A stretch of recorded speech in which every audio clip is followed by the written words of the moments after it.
Do you know something needs to change in your career, but you're not sure what you want or even where to begin?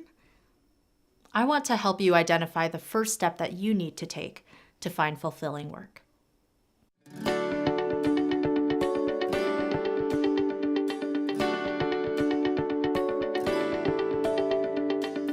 I've met a number of Type A professionals who are unhappy in their jobs, and I know what it's like to feel that way. I know because I've lived it, and I know that other people have faced it too. And what I've realized is what we were taught was not to be happy, but to be successful. And so we followed that formula, and we find ourselves successful, but not happy.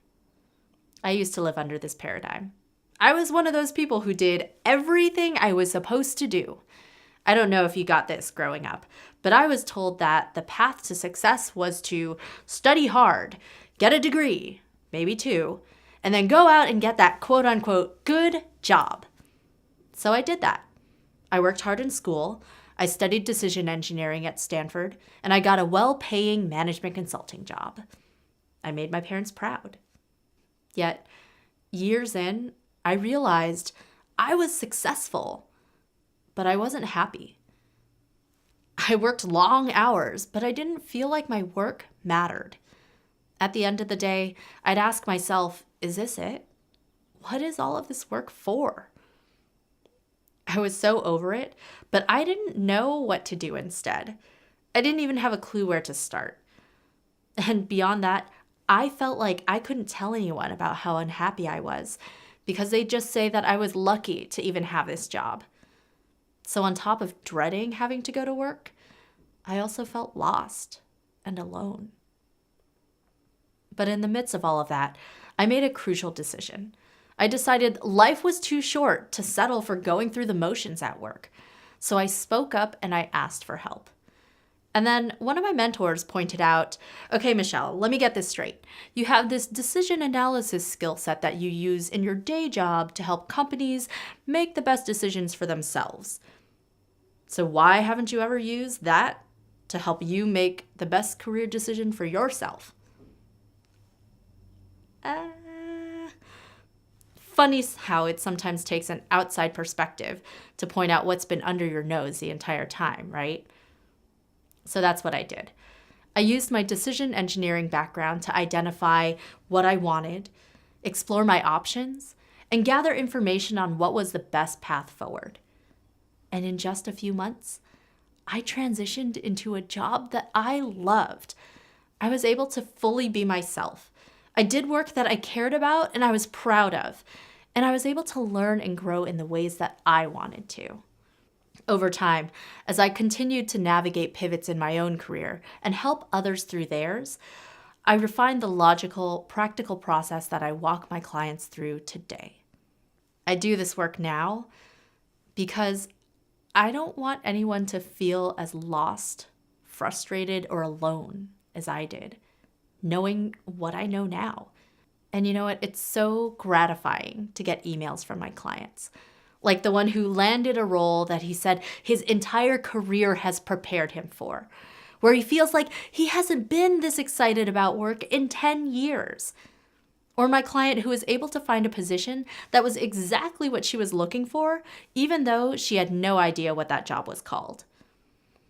And then there's my client who was able to transition to a different role in her company so that she was able to keep all the parts of her job that she enjoyed and let go of what she didn't without having to start over.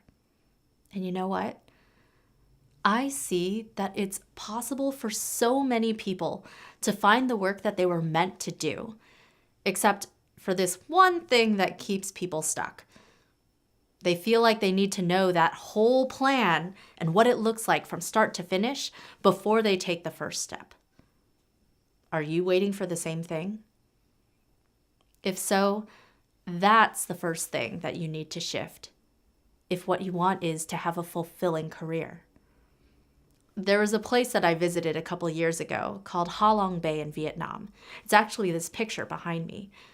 And people from all around the world would flock to this place to see these beautiful, majestic rock formations jutting out of the water. But the thing is, when you first set out on the boat, you can't even see the islands. All you may see are vague shadows in the fog. And it's only as you venture further out into the water that things begin to come into focus. The outlines of each island slowly emerge from the mist. And as you get even closer, that's when you begin to see how big and how grand and beautiful each island is. You can see every single detail, and it's breathtaking. The thing is, you never get to experience the beauty and the majesty of those islands if you never leave the dock. So if you wait to see the entire path, you'll never leave the dock, and you'll never see the possibilities that exist for you to do work that you're passionate about. All it takes is that one step on the boat. And you don't have to set out on this trip alone and get lost in the fog. I've helped countless people navigate through the fog to discover the next destination in their careers. So I invite you to join me on this journey. Take that first step, and I'll send you my quick start guide, which includes key exercises that I've compiled based on my years of experience helping others navigate to their next career step. And I'm here to guide you over time so that things can get clearer for you. All it takes is one step in the boat. Are you ready to take that step? Click on the link below and let's start this journey together.